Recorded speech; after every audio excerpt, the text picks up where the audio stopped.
늘스타 채널을 구독해주시는 여러분 안녕하세요. 오늘은 소라쌤으로 변신한 김하늘입니다. 반갑습니다. 2018년에 굉장히 대한항공에서 채용 소식이 많았는데요. 이번 하반기에도 저희 합격생들이 많이 들어가게 되어서 기분이 굉장히 좋습니다. 그리고 다가오는 2019년 1월 1일이 밝았고요. 곧 2월에는 채용 소식이 있다는 정보가 입수가 되어서 오늘 이렇게 촬영을 하게 됩니다. 대한항공 바로 직전 공채 어떠한 모집 요강이 있었는지 같이 한번 살펴보면서 이야기를 할 텐데, 우선 지원 자격부터 설명을 해드리도록 하겠습니다. 신체적인 부분에서 신체에 건강한 분, 해외 여행을 하는 데 있어서 결격 사유가 없는 분, 그리고 시력은 1.0 이상이신 분, 뭐 이런 식으로 되어 있네요. 근데 그 시력도 교정 시력이기 때문에 뭐 라식 수술, 뭐 렌즈 낀 거 전부 다 가능합니다.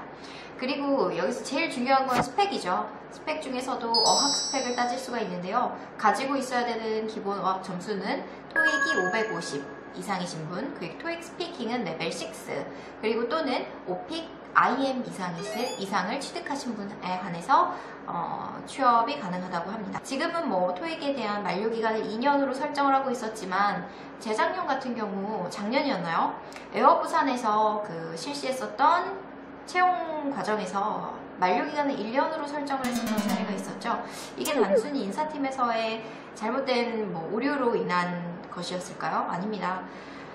이제 대부분의 대기업에서 점점 더 토익 점수에 대한 만료기간을 2년에서 1년으로 축소를 하고 단축해서 좀 더 최신으로 토익을 본 친구의 어학 점수를 믿겠다라는 부분인데요. 아직까지 대한항공을 비롯해서 에어부산도 그때 좀 반발이 많아가지고 이거 이상한 것 같아요. 이래서 2년에서 1년으로 바꾸기는 했었지만 점점 이제 1년으로 바뀔 수도 있다라는 부분을 참고하시고, 2년 넉넉하게 남아있다고 조금 마음 편안하게 생각하지 마시고 1년이라는 걸로 언제든지 바뀔 수 있다라는 생각을 하면서 우리는 시험에 임해주시면 좋을 것 같습니다. 그렇다면 토익 550이 정말 딱 토익 550점이면 합격을 하나요? 이런 내용들도 있는데요.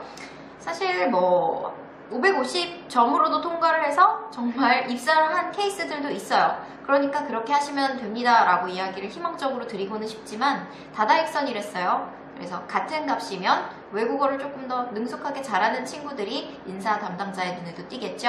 그래서 여러분들이 토익 점수도 같이 함께 올려주시면서 어학 점수, 토익 점수가 너무 안 오른다, 700에서 난 도저히 800이 안 오른다, 이럴 때에는 토익 스피킹이라든지 오픽 점수를 같이 취득하면서 그 밸런스를 맞춰주셔야 할 거고요. 그리고 토익 700, 800 땄는데 900까지는 정말 800까지는 안 된다, 이런 경우에는요, 하면서 이거는 꾸준히 토익은 그냥 죽을 때까지 승무원이 되어서도 진급을 위해서 해야 되는 부분이고요. 그거는 매일매일 꾸준히 하면서 중국어라든지 일본어, 또 최근에 각광받고 있는 러시아어나 베트남어, 이런 것들 제2외국어에 대한 고민을 꼭 해보시고 공부를 해주셨으면 좋겠습니다. 그래서 어학에서 우대하는 점수 같은 경우는 따로 없지만요, 정말 실질적으로는요, HSK는 5급 정도는 있어야지, 4급 말고 5급 정도는 있어야지 저 친구가 중국어를 좀 하는구나 생각을 해주시는 것 같고요. 일본어 같은 경우는 JPT 기준으로는 600점 아니고 700점 정도 이상은 있어야지 저 친구가 일본어를 좀 하네, 이렇게 생각을 해주시는 것 같으니까요. 그 제2외국어 점수에도 좀 참고를 해주셨으면 좋겠어요. 무술 유단자에 관련 내용인데요. 태권도, 유도, 검도, 합기도 등 무술 유단자가 있으면 플러스 가산점을 주겠다는 겁니다. 군가산 제도가 있듯이 합기도 가산 제도가 있다는 거예요. 기내 안에 안전요원으로서 어떻게 될 때는 경호원의 역할을 하기도 하고요, 경찰의 역할을 하기도 하는 승무원으로서 여학생이든 남학생이든 이런 합기도 단증 하나 있는 거 굉장히 플러스 점수가 되거든요. 그래서 예전에 초등학교 때 태권도를 땄다 이러면 이게 1단이 아니라 일품 이렇게 되어 있을 텐데, 그 단증을 변경해 주시는 것도 빨리 국기원에 가서 알아보셔야 될 것 같습니다.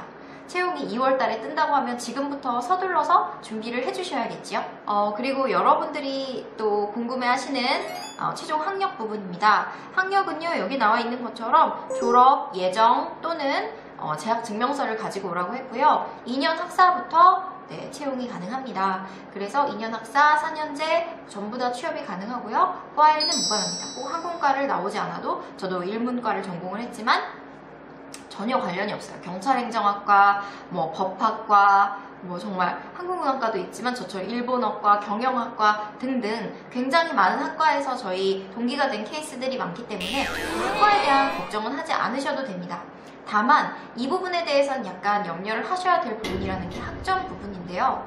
사실 학점은 3점대 이상이 되면 학점 때문에 크게 떨어졌다라고는 실질적으로 보진 않습니다만, 학점이 3점대가 안 되면서 2점으로 시작을 한다. 그러면 조금 서류 합격이 불안해질 수는 있습니다.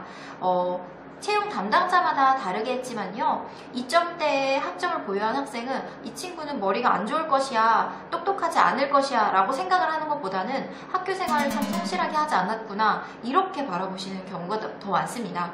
그래서 학벌을 따로 이렇게 보는 것은 절대 아닌데 거기에 있는 학점은 굉장히 중요한 요소가 됩니다.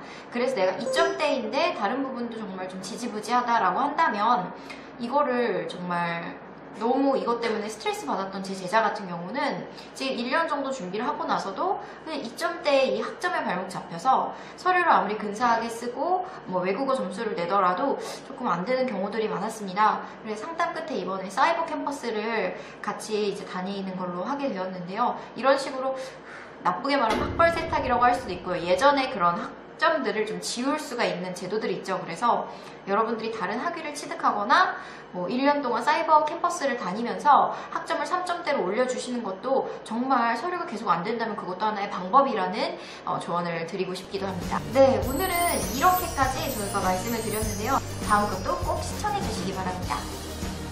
다음에 만나요. 안녕.